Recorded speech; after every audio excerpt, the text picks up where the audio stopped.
Hello, my name is Ariel Fishkin, and thank you for tuning into the recording of this webinar.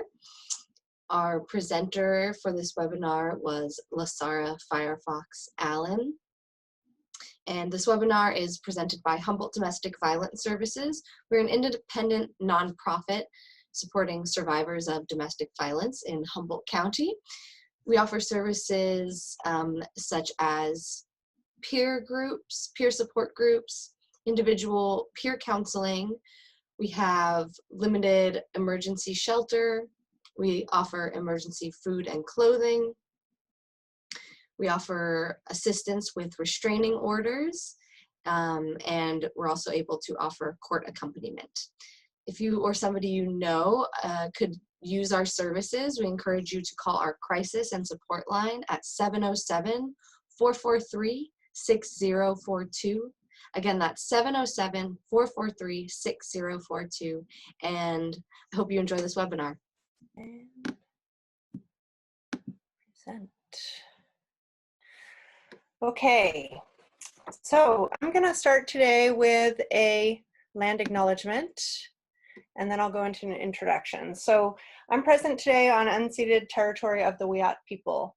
Arcata was originally known as Kori in the Wiyot language, and the name Arcata comes from Oketo, meaning where there is a lagoon, from the Yurok language. As well as being the Aboriginal territory of the Wiyot, this region of Northern California is also the traditional, ancestral, and contemporary homeland to several indigenous nations, including the Hupa, Karuk, Matol, Tolowa, Wailaki, and Yurok peoples. We come with respect to the tribes who've been here for millennia and who model how to live in sustainable relationship with this land, and respect and reverence for the land itself. We take this opportunity to consider what action steps we can take in addition to acknowledging the land. And so some of those action steps that I'm personally considering right now are like real land tax, looking into that. There is a real land tax system available for paying tax to the Wiyot people. So just thought I would toss that out there. And this land acknowledgement is adapted from the Eureka Equity Summit land acknowledgement and modeled on others. Next, I want to go into a Braver Space Agreement. Oh yeah, change the slide, that helps. All right, so a Braver Space Agreement. Safety and comfort are different things. So I invite you to get used to discomfort. Not everything that you hear is going to be totally comfortable for you. And if you're feeling uncomfortable, I invite you to sit with it for as long as you need to before speaking. Assume good intent on the part of anyone who's speaking. Be compassionate toward yourself and others. This is not necessarily easy stuff. Question ideas, not people. And I cite Yvonne Doble with that excellent idea. So question ideas, not people. Inclusion is central, especially inclusion of historically marginalized voices. So I'll use a progressive stack during the question and answer section. And what that means is that we will center underrepresented and historically marginalized voices. In most cases also, if someone hasn't spoken, I will call on them before calling on someone who has spoken. I invite you to speak from your experience and not about the experience of others. Confidentiality, finally, share what you've learned and your takeaways, but not specifics, and please don't share other people's stories. And I'll ask real quick if there's anything, and I think Ariel can see the chat, so if there's anything that needs to be added to that, Ariel, feel free to read anything off that might be needing to be added. All right. Okay. So my intro is, oh yeah, and this is a co-creative approach. I always go with a co-creative approach. If you have something you want to interject, please do. Please bring your expertise on the topic. We're co-creating, and this is learning experience for all of us. I'm Lasara Firefox Allen. My pronouns are they, them, theirs. I identify as a white European American. Scottish is my primary European identity. I'm a social work student here at HSU in the, oh, that's old. I'm no longer a clinical peer health educator at the Student Health Center. I was last year, but I'm now in the MSW program. I am currently stepping into leadership at Humboldt Area Center for Harm Reduction, that's Hatcher, as the executive co-director with my friend Will. We are sharing that position and we're starting currently. I've worked in the sex industry on and off since the early 1990s and consider myself both a sex worker and a sex worker advocate. I'm also the founder and president of the newly formed Sex Workers Advocacy and Support Club, SWASC, at HSU. And we meet, we're meeting online. We'll be meeting again starting in the fall, Monday nights on Zoom. All right.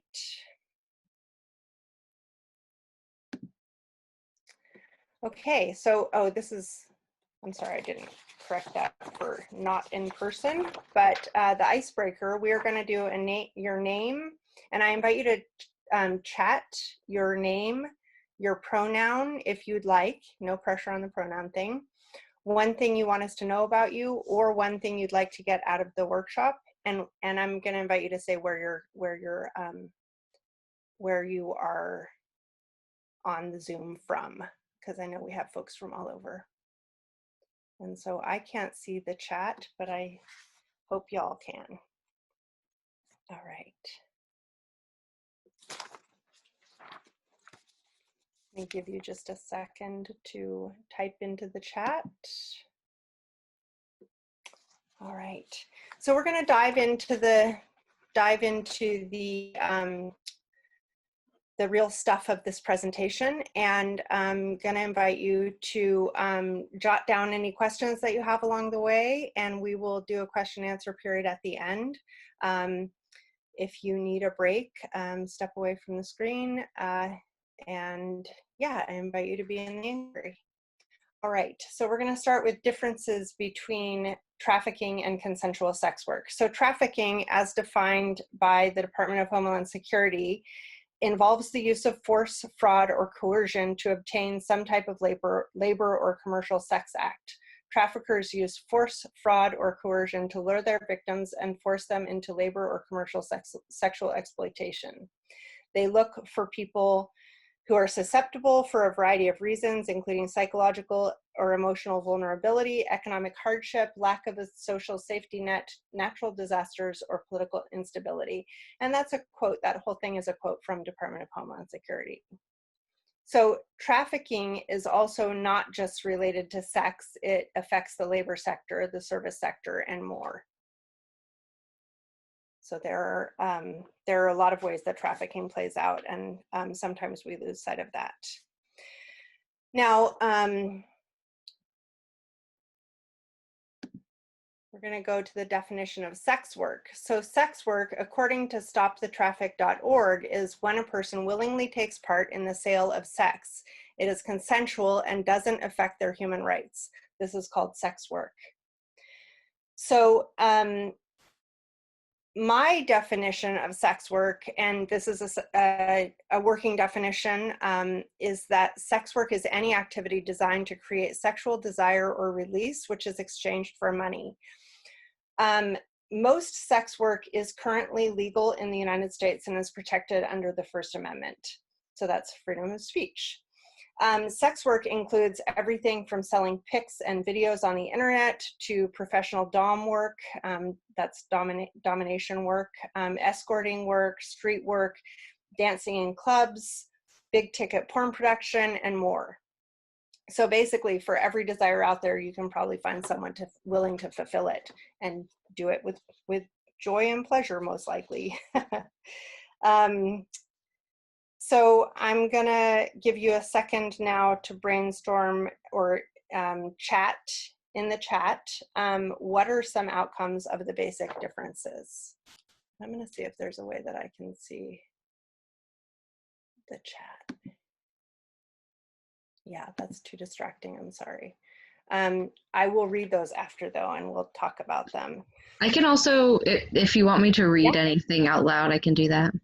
If you have anything that you think you'd like to interject, feel free.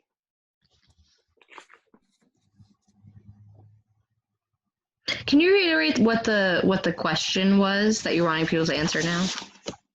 What are some outcomes of the basic differences. So the frame of, I'll extrapolate a little bit. The frame of trafficking, for example, is that it's not consensual, that it's not a willing participation.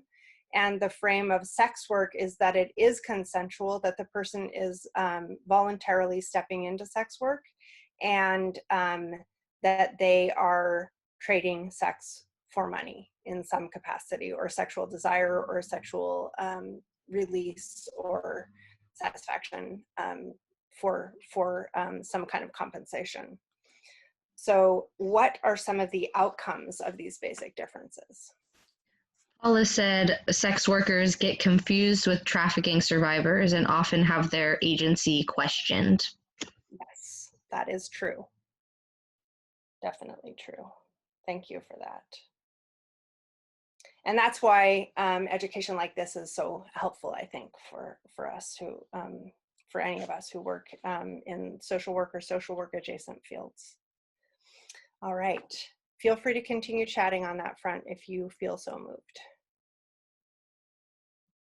And where's my menu bar? Okay, there we go. Thank you. All right. So we're going to move on to the question of decriminalization versus legalization. So decriminalization means to lift criminal penalties regarding sex work. It upholds personal autonomy. It levels the playing field, ending what's called the hierarchy. So there is a hierarchy of how sex work is treated, depending on how much agency or how the perception of the work is being read by folks. So people have different opinions about things like dancing in a club versus working on a street, or working inside instead of dancing in a club, or working in porn. You know, people have different sort of ideas about these things. And so if it were all decriminalized, some of that stigma would fall away. Legalization means to create a system of legal requirements. And that require adherence. This creates unreasonable expectations on sex workers, many of whom are working at a subsistence level. So a lot of sex workers are working at a very basic needs level. And so things like licensure, training, et cetera, would put an undue level of requirement on folks who are potentially working with one of the only skill sets that they have developed. So, so that's the difference between decriminalization versus legalization. So decriminalization means just to lift criminal penalties regarding sex work altogether. Legalization means to create a system of legal requirements regarding sex work. So why decriminalize? So I always like to point out that sex is legal and exchanging money is legal. But when we put them together, it all of a sudden becomes a criminal activity. So it's totally legal to give your friend $5, and it's totally legal to give your friend a kiss. But if you give them $5 for a kiss, technically that's prostitution. So I just think it's kind of interesting to think about it that way. Criminalization leads to sex workers being further marginalized. It leads to legal troubles and having a record. It leads potentially to mistreatment by police. This is a thing that happens a considerable amount. Criminalization leads to uneven application of laws, and we know that this plays out in regards to race and class and gender. Trans women of color are the most at risk for being, for ending up facing legal charges out of folks who do sex work. Additionally, there's no legal recourse in the case of rape, assault, or robbery. So if you are doing sex work and it is sex work that is currently illegal, and you are assaulted and you go and ask for help, you can be charged with prostitution charges. Another one that I think is really important to keep in mind and utterly heartbreaking is that people who are arrested for sex work can be separated from their children, even when sex work is the only crime that is being committed. And so, and reunification of family reunification can be reliant on that person stopping doing sex work. And as I've said before, in some cases, sex work is the only developed skill that a person has, and so requiring that they move away from that in order to get their children back can be really challenging. So, how decriminalization will make it easier to stop, how decriminalization will make work and life easier, safer for sex workers. Yeah, okay. So once sex work can emerge from the shadows of criminalization, sex workers will be able to advertise more easily. They'll be able to have more ease in screening clients, which it makes it safer. Sex workers will have legal recourse in the case of assault, rape, robbery, or other incident. Sex workers will no longer be preyed on as easily by police officers or by profiteers or middle people. According to Albright and D'Adamo, as written about in the article, Decreasing Human Trafficking Through Sex Work Decriminalization, decriminalization will overall decrease the threat of violence toward sex workers. Finally, decriminalization of sex work will help lead to the destigmatization of sex work. And destigmatization of sex work is, in my opinion, a laudable goal.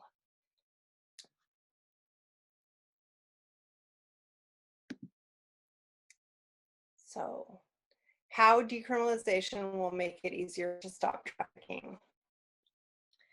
Decriminalization will make it easier to track trafficking because it will make it easier to discern who's doing consensual sex work and who's being trafficked. So that brings us back to that point that had been made earlier by Paula, that sometimes we can't discern who is doing sex work and who's being trafficked. But if people who were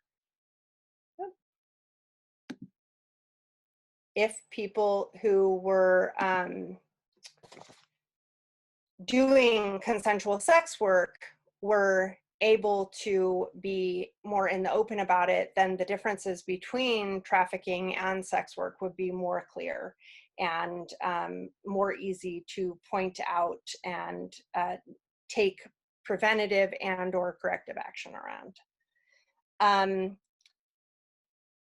Also, law enforcement money, energy, and resources could be going to actual trafficking instead of towards sex work. So a lot of the resources that are being put toward trafficking are actually going towards sex work. And so again, if sex work were decriminalized, then that would no longer be the case.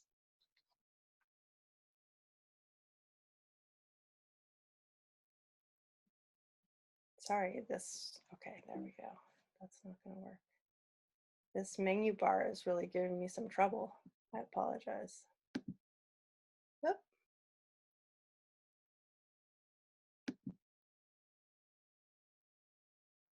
There we go. All right, so, and we're gonna talk about the ramifications of FOSTA-SESTA a little bit. So 72, this is a study that just came out very, very recently in the Anti-Trafficking Review. And Ariel found it for me and it was super helpful. Last time I built this slideshow, we did not have this study, so I'm very glad to see the numbers. So 72.5% of respondents to this study have experienced economic instability as a result of the FOSTA-SESTA legislation. 80.61% said they face difficulties in advertising as a result of places like Backpage being criminalized. Bad date sites and verification services have been taken down since FOSTA-SESTA. 70% of respondents said they have less online support since legislation passed because it's and we experience this in the Sex Workers Advocacy and Support Club as well, we aren't able to speak openly and freely and give one another support in the arena of sex work, because that can be treated as it is further made illegal by FOSTA SESTA and can be treated as basically aiding criminal activity. So, and then other things I've heard from sex workers personally since FOSTA SESTA came into effect is that more sex workers are working with go-betweens than were before FOSTA SESTA. So people who didn't have someone working with them before do now.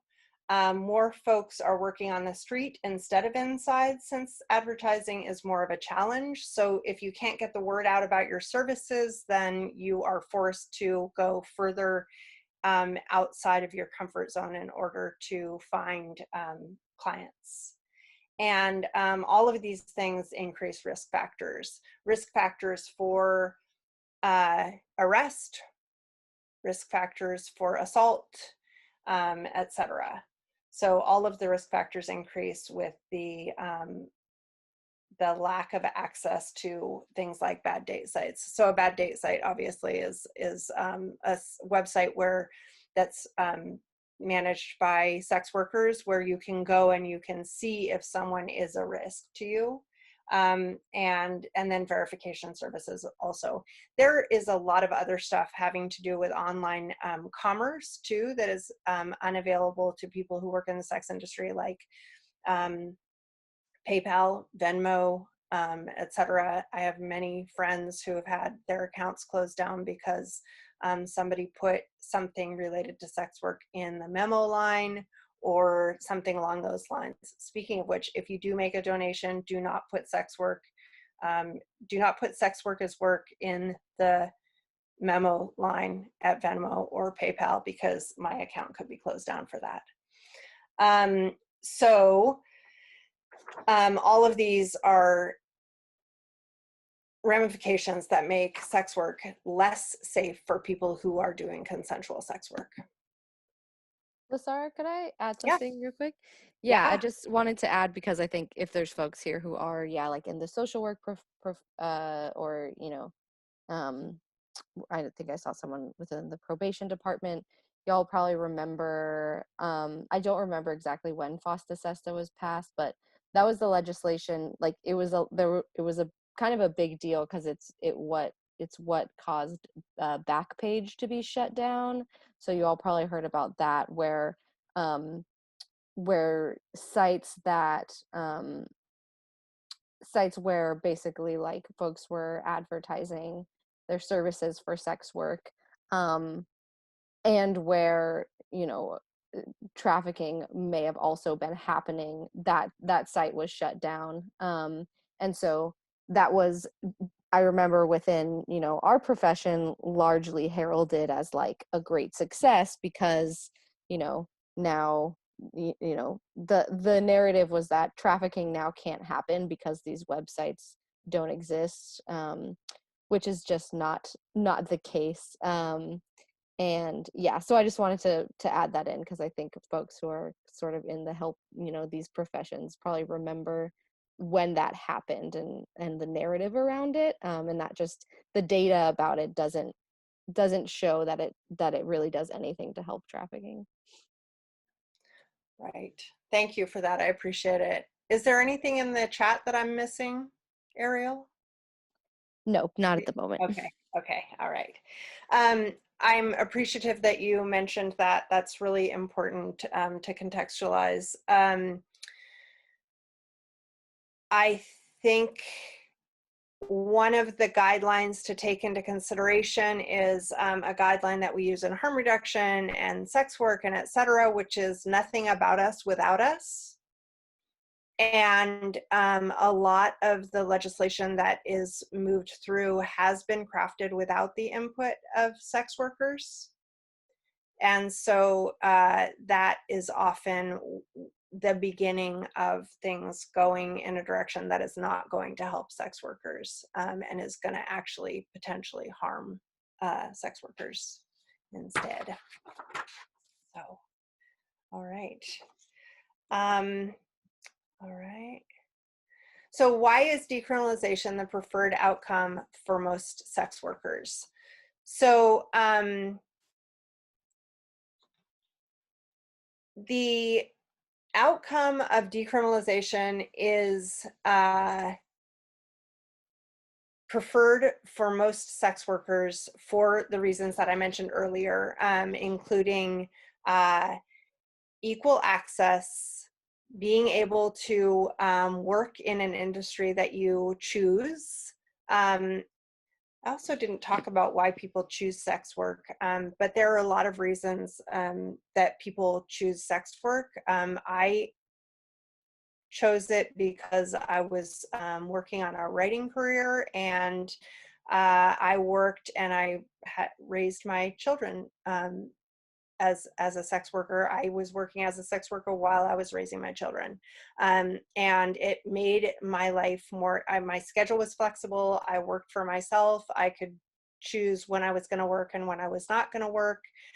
I could work on my writing, like I would be writing articles and other stuff between clients. I could see 3 clients a day, 2 to 3 days a week, and that was plenty to keep a roof over our head and food on the table, and even a little bit more. It was honestly the most money that I've made in my life was working as a sex worker, and so it's lucrative if you if you have access to some certain resources, which I did, and I recognize that that it doesn't always work out that way for everybody, but it worked out that way for me.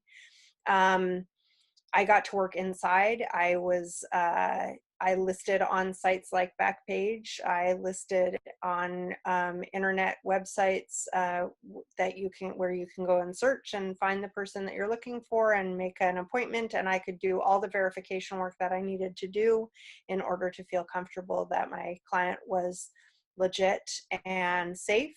And I worked in the sex industry in a number of different sort of designations over the years for a very long time. I started doing phone sex after I moved up here a year ago. So I've been, like I said, in and out of the sex industry since the early 90s. Yeah, so each of those reasons are reasons that folks might choose sex work. So if we were in a room, we'd be doing a brainstorm right now. Why is decriminalization the preferred outcome for most sex workers? So we could definitely do a brainstorm in the chat, or we can move into questions.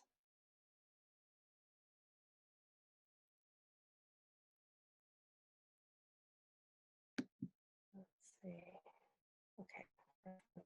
All right, so I'm going to keep this screen up, but I would love to open the floor to questions at this point and or ideas about why decriminalization might be preferred. So if it's okay, I just want to make sure I'm understanding, because this is what I've always Yeah. thought, but I don't know if it's accurate. And hi, this is Toby. Sorry. Hi, Toby.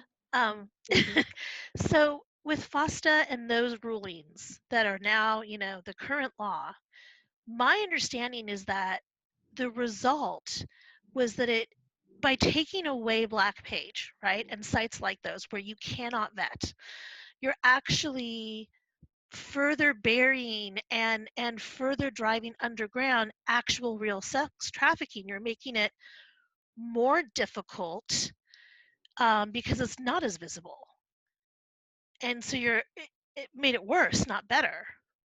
Yes, that Okay. is my understanding as well, and definitely from the folks that I've talked to, and in the sex worker community, it has done the same thing for folks who do consensual sex work. So it has made both trafficking and sex work more marginalized. Okay. So then this is the next. So what drives my desire to have it decriminalized? So this is where I personally got stuck. So I couldn't help somebody. I couldn't refer them to services. I couldn't get them connected with social services. I couldn't help them get EDD or housing or health insurance or anything that's out there available to someone who's, quote, not working, right? Because their source of income for the past 2 years was sex work, which cannot be considered, it's criminal. So for me, if it's decriminalized, then it should stand to reason, the dominoes should fall, that then I could then take a client and go, great, now I can get you connected to EBT. Now I can get you connected with CalWorks. Now I can get you connected with services that everybody else qualifies for, but because you're a sex worker, you don't. So, Absolutely. okay, so those dominoes falling in that way, it's, I'm not overthinking it, it's not a pipe dream. Hypothetically, that could be the result. Exactly. And decriminalization, there are decriminalization bills in DC and New York right now. New York City and DC both have, or at least did last time I checked a couple months ago, active decriminalization bills moving forward. Okay. And so I believe it will happen like that, city by city initially, until it gains enough momentum that it becomes nationally possible. Okay. So with the takeaway on that one being, let's start some legislation right here. Let's get it going. You know, it has to start somewhere. Why not? Why not here? Thank you, Toby. I appreciate that. I was wondering if you had when we were talking before, I just was wondering if you could sort of speak to, the sex work is work element, and like just how, I don't know, just I'd like to hear more about how the way that sex work is sort of like specifically stigmatized, and like why that happens socially, if that makes sense, as opposed to like other types of work. I personally, I can answer for myself, and I can also say, like working as an advocate, working as a visible sex worker, like there is stigma around it. I think it is challenging for people to reach out and ask for support. It is challenging for people to get therapeutic services. It is challenging for people to get medical care. It's challenging for people to get appropriate medical care, right? When I tell healthcare workers that I am a sex worker, their demeanor shifts, how they treat me shifts. All of these things are my lived experience of having been in sex work for, on and off, like I said, since the early 90s. So it can be challenging.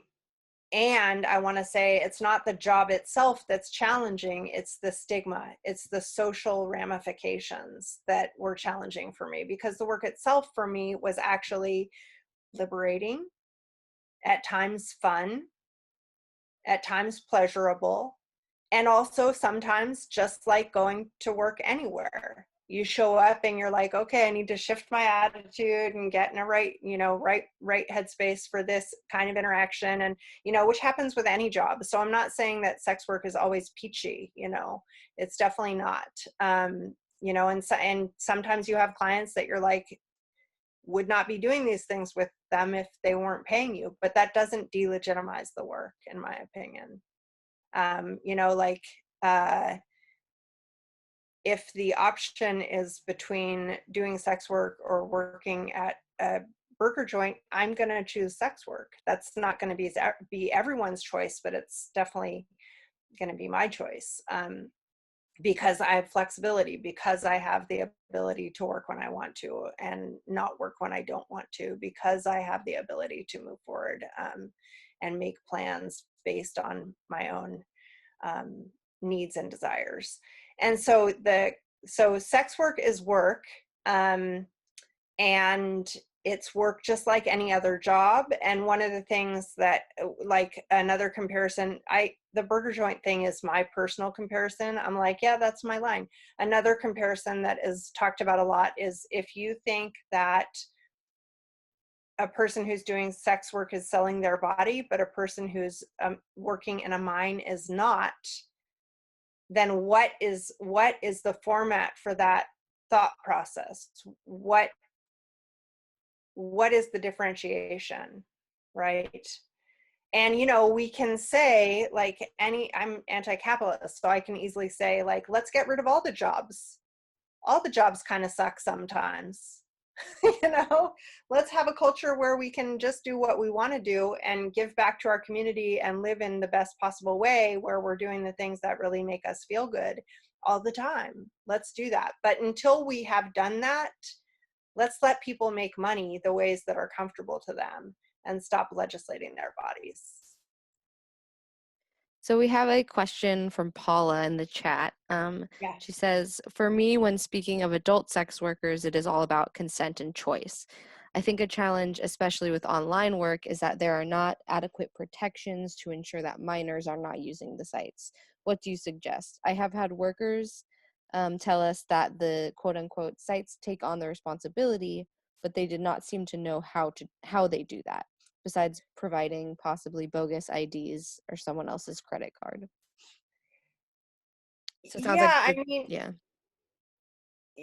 yeah, for me to be able to do phone work last fall, I had to show age verification. I had to turn in my driver's license, just like any other job. I had to fill out tax paperwork. I had to do all that stuff. And that was working for a large website that basically brokers, you know, they do the advertising. People call you, but they don't call you directly. Your phone number is never shown, like, through a filtering system. It's very, very safe and felt, you can decide to take a call or not take a call, etc. I had an OnlyFans account, which is like basically self-produced porn, and that also required age verification. You had to turn in your ID. You had to do age verification. Like, I think there were 2 age verification factors. So my experience online has been that the industry is policing itself. That's not to say that there aren't websites that aren't. There absolutely are websites that are not legit. And that is the area where we need to be looking at figuring out how that's happening and changing it, right? Because that is, you know, that is where it verges over to trafficking. So I'm sure there was more to that question, but my experience of working online was that there was age verification requirement at all of the sites that I worked with. And A follow-up question to that. This is Paula that asked that question. Go for it.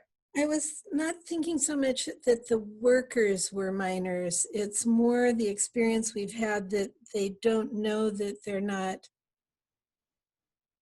that the client, they don't have adequate ways.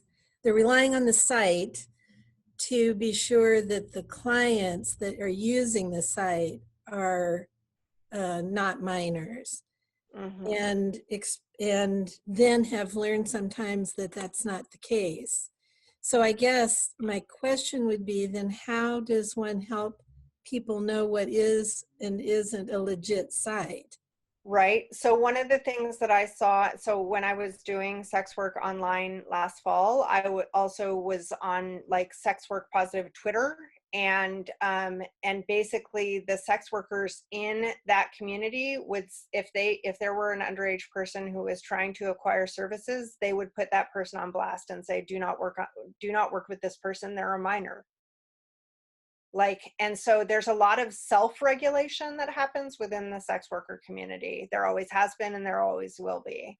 And so because none of us want anything awful to happen, you know, we're going to be responsible for ourselves and make sure that we're not breaking the law in so far as like not having interaction with a minor. That's, you know, a line that we're going to be very careful of. It would be great if there weren't laws that we had to be breaking to do sex work, right? Right. So, you know, that's the complication. Thank you for asking, Paula. I appreciate it.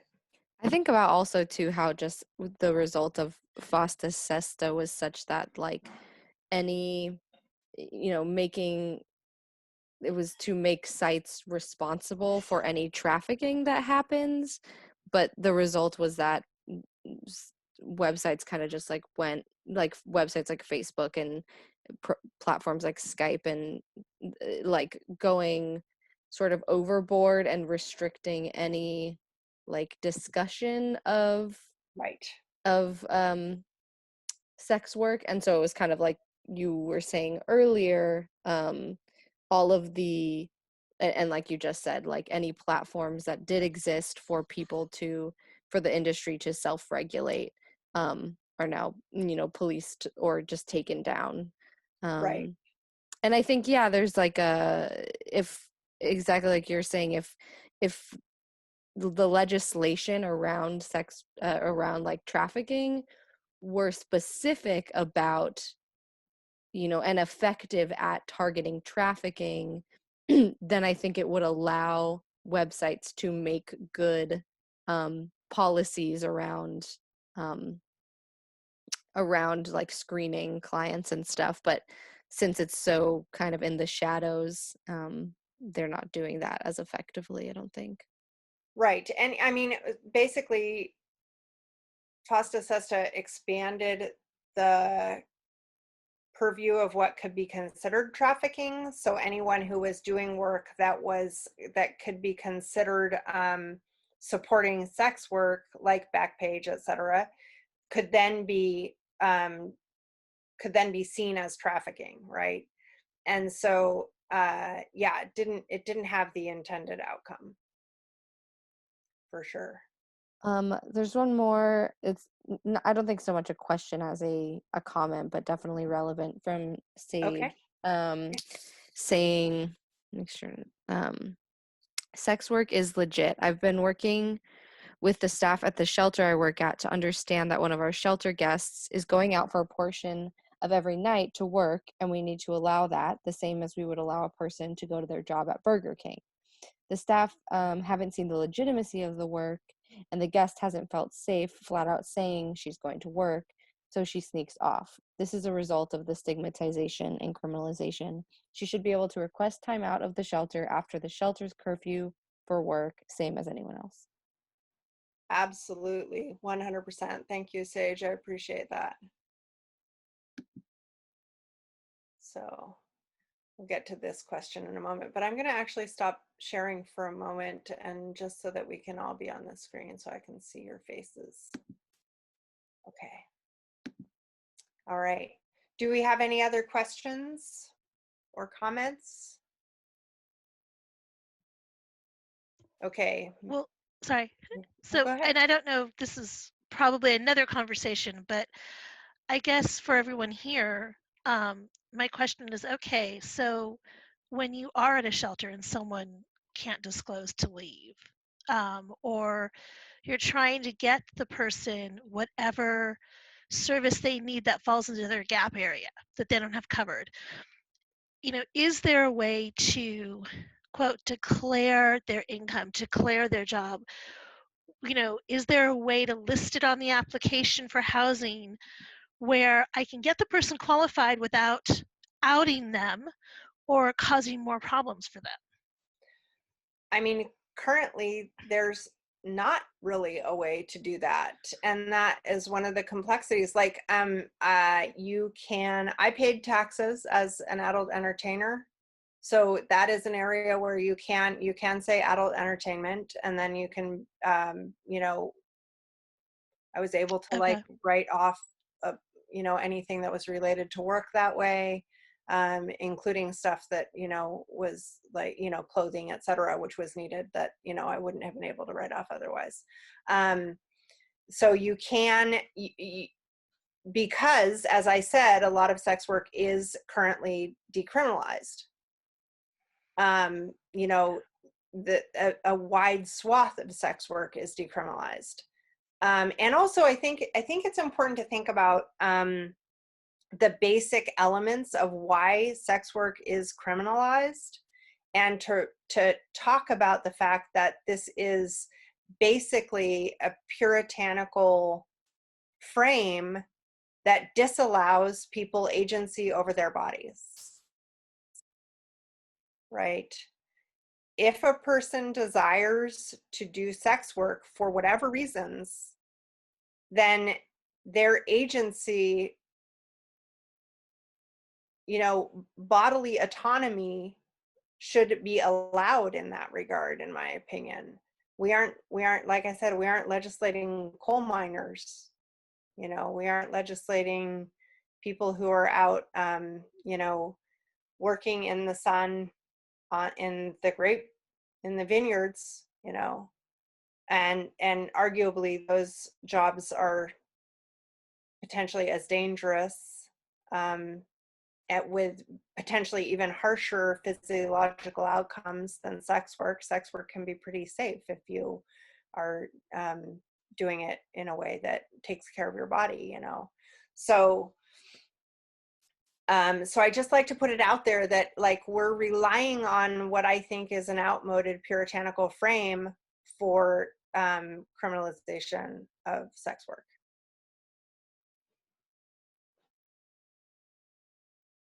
So do we have any more questions or comments? I saw one here that said, minimum wage does not pay the bills for a decent living. Absolutely. Absolutely true. And, you know, they are, folks who decide to do sex work, like I said before, have a lot of different motivations for it, and being able to make, you know, I work at Humboldt Area Center for Harm Reduction, and I work with the local sex worker population there. Absolutely. And, you know, some of the folks who work there, or who are there, have been in the industry for, you know, at least as long as I have, some longer, and still are choosing sex work over any of the other options that are available to them. And so this is like, you know, it's a long-term career plan for some people. And so I invite you to imagine the emotional and psychological stress of having your chosen profession being illegal, right? And so when we think about improving quality of life for folks who are already, in many cases, already very marginalized, already having probably most likely a challenging time on some fronts, like we all are, you know, but maybe in some cases more so.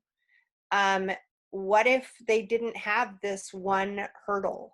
What if this one hurdle of illegality were taken away? Like, how would that improve people's lives? I believe it would improve people's lives dramatically. So, all right. One person said, they said, could you say their personal assistants? I'm guessing that that's referring to like ways to write off sex work. Yeah, I mean, there are all kinds of ways that folks try to get around the law. And I think that was in response to Toby's question of like, how can we help people get services, or how can we help them be able to, like as Sage was saying, how can we help them to be able to get the time outside the shelter in order to do the work that they're doing. Yeah, I mean, there are ways to work around it.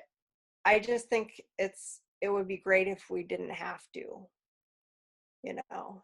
In the interim, for sure, like be creative. But the other complexity is as a social worker, for example, you're often going to be in positions where you're a mandated reporter too. And so that gets complex as well. You know, there are complexities. A lot of people are not going to feel safe coming forward and saying, I do sex work.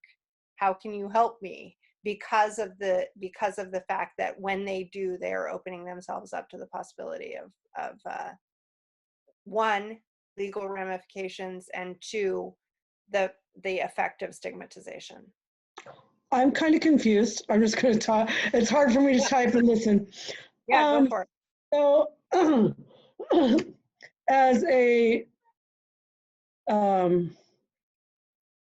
mandated reporter, though, yeah, our only position in that is to report if somebody's a danger to self and others, and being a sex worker is not that.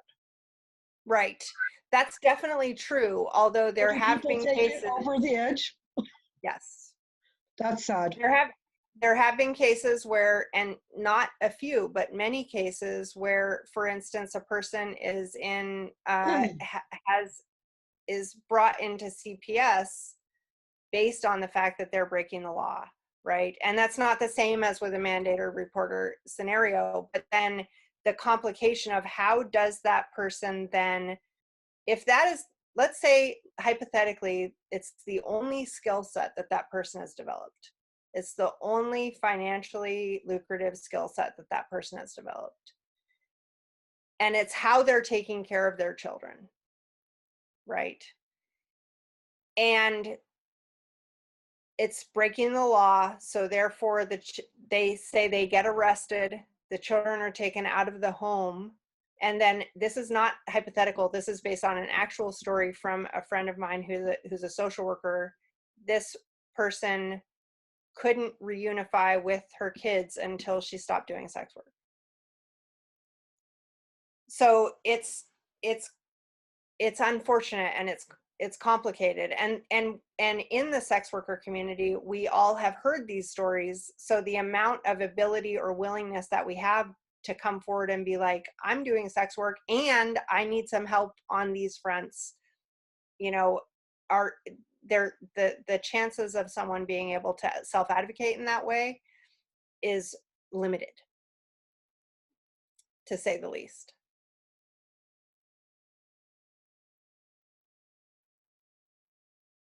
So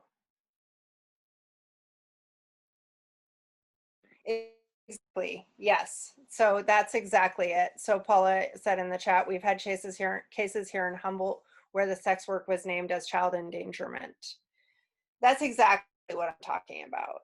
So that's not isolated. That's not an isolated experience.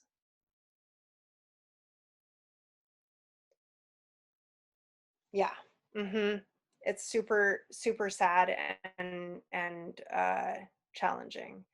And you know, sometimes you're going to get a really great social worker who has an education around sex work and understands that the differences between sex work and trafficking, and understands personal agency and all that stuff, and is willing to go to bat for you even though you're breaking the law. And still, that social worker is not going to be able to tell you that you're going to be able to get your kids back if you don't stop breaking the law, because you're breaking the law, right? You're breaking the law. And so that is the basic argument.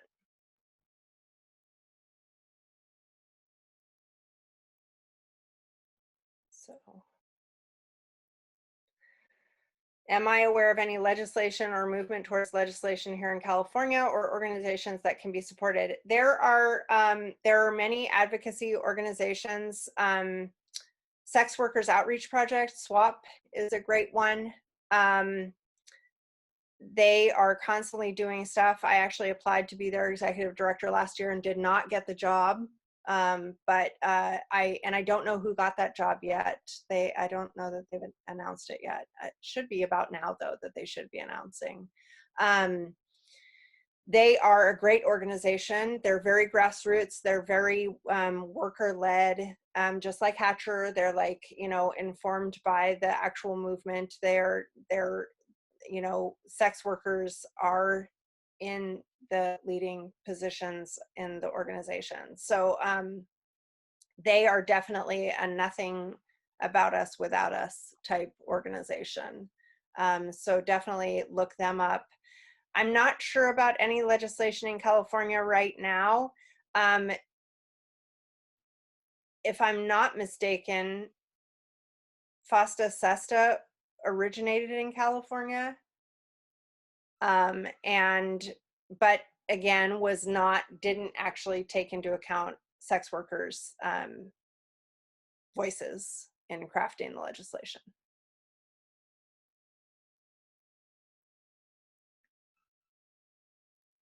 So, all right, any other questions or comments?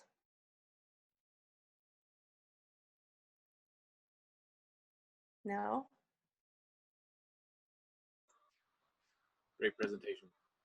I just wanted to say something, like where I work, when I moved up here like 3 years ago, like I would always ask questions about if people needed help with domestic violence issues or whatever, where do I refer? And people would like look at me like I was crazy, like we don't do that. You know, that's the type of attitude that I have with with some of my coworkers. So like, I'm really grateful that I get to be on here and like even when I went to go for the training for this, they told me that they weren't gonna pay me for the time off. So I'm doing this on my own because there's a lot of women in the jail that just need love and need to be supported. And so like, thank you guys so much. Yeah. Like I've learned so much just in this little bit of time right now. I'm so glad. Thank you so much. I really appreciate that. Yeah, and Paula said, please share with folks that North Coast Rape Crisis Team, as well as Absolutely. yes, is a resource. I'll be sending an email to all the people I work with. Awesome. So they can't say we don't do that. So, and a couple things I want to say too before parting ways is that decriminalization of sex work for me, like very much sort of conjoins with the whole defund the police aspect that we're talking about right now. You know, like I was saying earlier, you know, let's stop funding harassment of sex workers, and let's start putting that money somewhere that it actually, you know, into programs that can help people to find their way to as much, you know, bounty and stability and beautiful life choices that they can make without requiring that they shift their worldview in order to you know, step up to the table in whatever way. And so removing the stigma. And I want to reiterate also that with criminalization in place, that the people who are the most harshly affected are trans women of color. And that the more marginalized that we make that population, the higher their risk factors are. And we see it every day, like literally, you know, multiple times a week, a trans woman of color is murdered. And that is often, you know, in many cases, those murders are in some way related to sex. And so like, let's take the stigma off of sex and let's move toward creating more health in our culture. McKenna says, thank you for this information. It's really great to learn more about the effects of criminalization. Thank you very much. How long does it stay on their record? I mean, I don't know how long it would take. It would depend on what a person was charged with. I mean, I'm not a lawyer, so I can't make a total statement on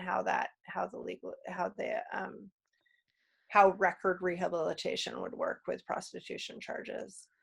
But I don't know how long it stays on your criminal record, but the court records are public, and those public records are accessible for a minimum of 10 years in California. So like if you did a background check on someone that had been in court and charged, those court records are public records for at least 10 years.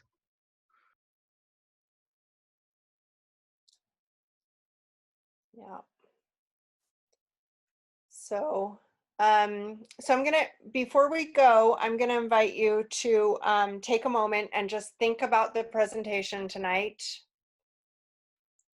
Do people have a record for sex work? Do people who have a record for sex work? Oh, Sage, thank you for that question. And I think the answer to that is not, unless they caught like a lewd charge, like sex in public, then they would have to register as a sex offender. If they, so again, this is another situation where people who are working outside are more at risk than people who are working inside, right? People who have access to an inside space instead of an outside space. And so of course we're talking about class issues, we're talking about, all of the marginalization factors that make life more dangerous for folks who don't have access to what we would hope that everyone would have access to. So if someone is doing sex work outside, then yes, they may end up with needing to register as a sex offender. So Sage says, this is so pertinent to my work in the unhoused field, where people who do sex work don't have private spaces to do that work in. Exactly. And I really honestly believe that if sex work were decriminalized, then it would shift how that stuff were able to work out. I mean, what if we could have hourly hotel rentals? What if there were hotels that had hourly rental and it weren't a huge stigmatized situation? I mean, when I was working inside, I did erotic massage for many, many years. I would work, I had an apartment that I worked out of in San Francisco. And then when that apartment was not available, I would rent a hotel room, and I would use that hotel room for that 24-hour period, and then I would leave. And that was easy for me to do because I had the resources and because I had the clientele, right? And I had the way to screen them, and all that stuff. Without those factors in place, that gets a lot more dicey, right? So thank you, Sage, for bringing those questions. All right. Any other questions or thoughts before we move into the closing? Okay. All right, if you think of any, just type them in or pipe up. Unmute is fine. But for now, I'm going to invite you to think about the presentation. Just think about the starting, think about the different things that you learned. You can close your eyes if it helps. Think about the different things that I talked about.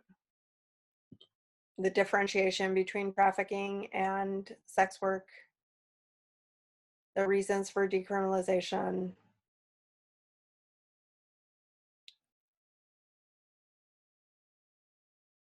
Think about the questions that folks asked and the answers that were given. And think about if there's one like takeaway that you have that's like, oh, that is the thing that I'm going to be telling my coworkers tomorrow, or that is the thing I'm going to tell my partner tonight, or that's the thing I'm going to tell my best friend next time I see them.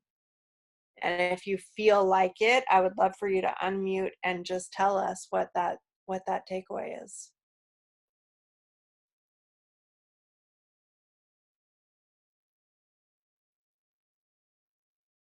And if you don't want to unmute, you can type it into the chat.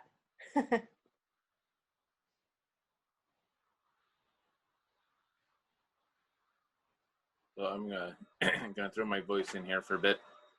It makes me want to find a way to bring some energy, the festival world and the rest of the world where a lot of this stuff happens behind the scenes. So I know and have a lot of friends that walk in and out of this world, and I don't know how to support them. I see the troubles they have, and I see all that goes on with. I've seen the the families being threatened and torn apart. So it's work that needs to be done, and I don't know how to move the bigger pendulum. So right now, it's just looking for ways to unite people and give them more of this information, so we can kind of get a larger group working towards. I mean, it affects everything all the way into the massage field. I mean, the whole massage license is full of this stuff because of the lines we try to draw. So Absolutely. anyway, Thank keep up you. the great work. Thanks, Thomas. It's nice to see your face. Good to see you again. Yeah. Yeah, that reminds me actually of one more story I want to share, which is, so as I said, I raised my kids while I was doing sex work. And I was married to their father at the time. And one of my kids is here, Aurora. Hi, Aurora. We knew the risks. And so he and I had an agreement that if I were arrested, that he would say he didn't know that I had been doing sex work, so that he could maintain custody of our children. That was our agreement, that he would decline knowing, and that because otherwise he could potentially be charged with pimping, pandering, any of those charges, because he was living off of the proceeds of prostitution. So that is a real thing. That's a real thing that also happens. So that was a discussion that we had a number of times, like that, you know, if I were to be arrested, that was the plan. So yeah.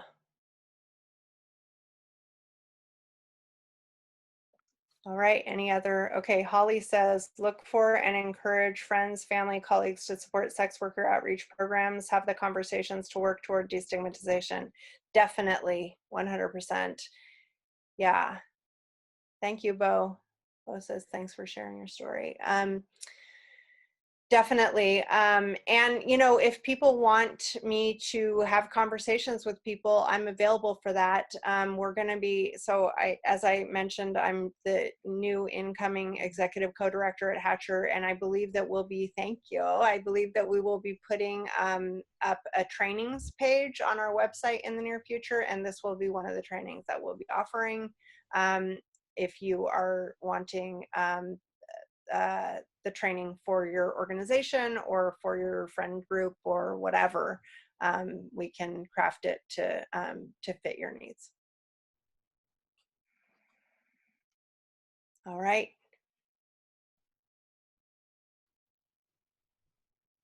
Awesome. All right. Anybody else? Thank you, Thomas. All right. Thank you. Okay. So the last thing before you go is I'm going to invite you to take an action pledge. So what action will you take in the next 24 hours? So you just think about it for a moment. It might be as simple as looking up SWAP. It might be as you know, bold as making a Facebook statement. Facebook activism actually does change minds. I want to put a plug in for that. You know, you can actually get conversations going and have conversations with folks, and destigmatization of sex work is going to be a collective process. We need to be all in it to make it happen. So yeah, in the next 24 hours, what is your action?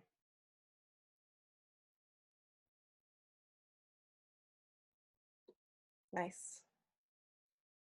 Folks are chatting into the chat.